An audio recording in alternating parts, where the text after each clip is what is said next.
Qualifying muito bom em Imola tivemos nesse sábado e Lewis Hamilton a pole position, vamos falar sobre isso agora. Olá amigo do Ressaca Fórmula 1, seja bem-vindo a mais um vídeo, eu sou Matheus Pucci e vamos aqui conversar sobre o quali de Imola do GP da Emília-Romanha, que nem a Fórmula 1 tá chamando desse jeito, mas lá no Twitter tá chamando de Imola GP, e tivemos pontos interessantíssimos para poder brincar e conversar. Lembrando, deixe seu gostei, se inscreve. Você que é apoiador, você tem até as 23 horas e 59 minutos para poder colocar o seu palpite lá no Apoia-se, então vai lá e coloca. Tudo que tiver de meia-noite em diante não vai ser aceito. Vamos lá então, vamos falar sobre esse quali que foi bem legal. Primeiro, nós temos um Lewis Hamilton na pole position, que sim chama atenção, muita gente contava com o Max na pole, inclusive eu.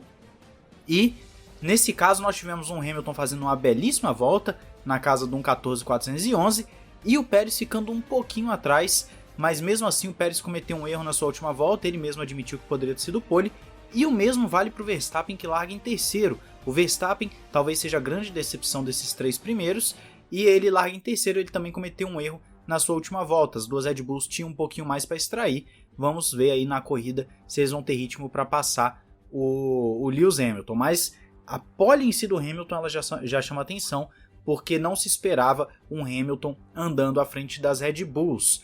Só que em contrapartida o Hamilton está encurralado. Isso acontece porque Valtteri Bottas vai largar apenas na 8ª posição. Ele teve uma volta deletada por conta dos track limits, dos limites de pista, que inclusive nesse final de semana está sendo muito bem aplicado. Muitos pilotos já tiveram as voltas deletadas durante toda a sessão de quali, e o Valtteri Bottas acabou tendo no Q3 também. Apesar de que a melhor volta do Bottas no geral não foi também lá essas coisas. De qualquer forma, o Bottas larga em 8º, isso é péssimo para ele, e a gente também tem que chamar atenção para alguns pilotos que chegaram no Q3 e fizeram muito bonito. O primeiro é Charles Leclerc, que larga na 4ª posição. Depois nós temos Pierre Gasly, que larga em 5º. Ele até tinha feito um tempo melhor, mas teve a volta deletada. Esses dois pilotos levando esses carros numa posição que geralmente eles não andam ali. Temos o Daniel Ricciardo em 6º, mas não se engane. O piloto mais rápido da McLaren no final de semana é Lando Norris, que chegou a fazer o segundo tempo, mas teve a volta deletada. Ele andou muito bem o final de semana inteiro até o momento.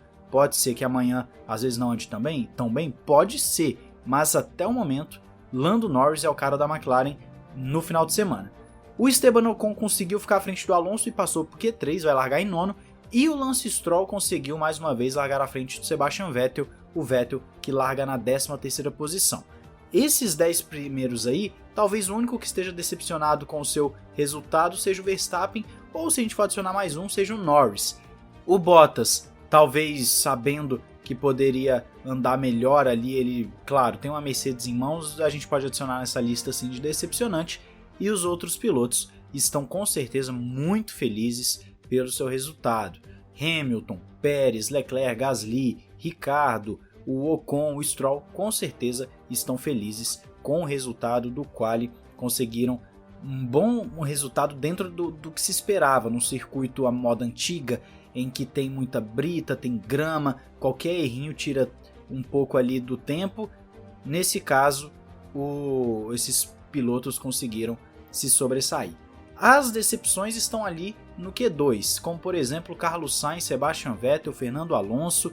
Esses pilotos a gente esperava ver um pouco mais deles, esperava que esses pilotos até mesmo ficassem à frente ou pelo menos páreo com o seu companheiro de equipe, e não foi o que aconteceu. O Stroll passou por Q3, o Vettel ficou no Q2, o Sainz também ficou no Q2 enquanto o Leclerc passou por Q3, e o Alonso, assim como a exemplo dos outros dois, também ficou no Q2 enquanto o Ocon passou por Q3. O Alonso talvez seja a maior decepção desses pilotos todos, não conseguiu andar bem em nenhum momento, está tendo dificuldades, está muito nítido que para o Alonso não está muito legal essa Alpine no momento. A Alpine que inclusive deve andar para trás aí durante a temporada, ela não deve ter um desenvolvimento tão legal como o dos rivais.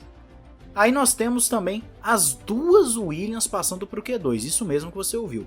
As duas Williams passando para o Q2, isso foi bem legal de ver. O Latifi conseguiu extrair um pouquinho mais do que geralmente extrai do carro. O Russell a gente já está um pouco acostumado com os tempos do Russell, e por pouco o Russell ainda não ficou em 11º. Largar na 12ª posição para uma Williams é uma grande vitória, mostra que a equipe está andando para frente mesmo. E, claro, 2021 é apenas uma fase de transição, mas 2022 podem vir aí dias melhores para a Williams. Já Alfa Romeo e Haas era aquilo que a gente já esperava, ficavam lá para trás mesmo, a gente já espera que essas equipes andem ali para trás junto com a Williams. A Haas, nós tivemos um Mazepin que durante boa parte do final de semana tomou pau do Schumacher. Independente do que o Mazepin faça fora da pista, se a gente for analisar só performance, também não tem como a gente defender muito ele, né? O extra pista dele já não é muito legal e o dentro da pista também não está sendo bom. O Mazepin não está se ajudando, ele está tomando vareio do Mick Schumacher, lembrando que os dois têm o pior carro do grid, com certeza. E o Tsunoda foi o único piloto que acabou não marcando tempo porque ele bateu logo no Q1, destruiu o carro. O Tsunoda, que todo mundo tem uma grande expectativa sobre ele, não vou nem dizer que todo mundo tem uma grande expectativa, mas existe sim uma atenção ao Tsunoda, e ele acabou batendo. Fica aí o aprendizado para o jovem Tsunoda, e vamos ver se na corrida ele consegue subir umas posições, porque esse carro da AlphaTauri está dando condições para isso. Eu arriscaria dizer que ele tem condições até mesmo de chegar nos pontos, tá? Eu não trataria isso como sendo absurdo. De qualquer forma, tivemos um quali bem legal, bem interessante, um quali que coloca uma perspectiva para a corrida muito boa, principalmente com o Hamilton sozinho contra as Red Bulls. O que geralmente acontecia no ano passado, que era uma Red Bull contra duas Mercedes, agora inverteu e teremos uma Mercedes contra duas Red Bulls. O que o Pérez fez hoje é aquilo que se esperava de Gasly e de Albon, um piloto que enfia essa Red Bull lá em cima, que brigue lá em cima e que incomode a Mercedes. Se Pérez e Verstappen forem para cima do Hamilton, conseguirem essa posição, teremos uma briga de Red Bull para ver quem vence, e isso vai ser muito legal. Agora a Red Bull tem dois pilotos vencedores de corrida. Pérez ano passado venceu o Grande Prêmio de Sakir, e isso, claro, aumenta aí a pressão para os dois pilotos, e vamos ver na pista como é que eles vão se resolver, né? A Red Bull vai dar ordem de equipe, a Red Bull vai deixar os dois brigarem livremente. Qual vai ser a estratégia da largada? O Verstappen vai estar largando do lado limpo, isso favorece ele na largada, mas se o Pérez largar melhor, ele vai atacar o Hamilton, ele vai atacar e depois deixar o Verstappen passar? Como vai ser essa dinâmica da Red Bull para o Grande Prêmio? Primeiro, tem que passar o Hamilton, o que não é tarefa fácil, ainda mais um circuito que não tem muitos pontos de ultrapassagem para esses carros de Fórmula 1 modernos. O DRS deve ser o único ponto que a gente vai ver de ultrapassagem. Tirando isso, vai ser muito difícil algum carro conseguir botar de lado.